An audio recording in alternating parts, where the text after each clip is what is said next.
Welcome to Cooking with John, the cooking show where I show you half the steps of how to cook something that looks really good.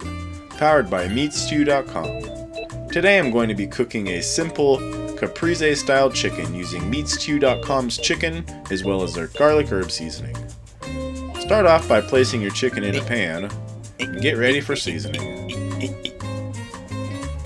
Drizzle the chicken with olive oil on both sides. Oil of the olives. All you really need for this meal is the garlic herb seasoning. It has plenty of flavor, not too much sodium.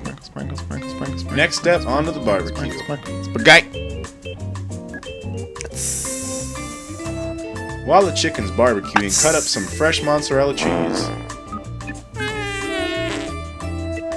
Place the mozzarella cheese slices on the chicken when it's about 1 to 2 minutes from being done.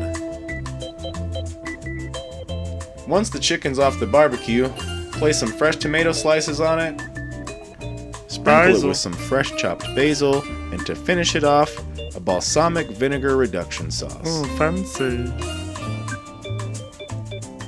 And that, my friends, is a Caprese style chicken powered by minutes.You.com from John.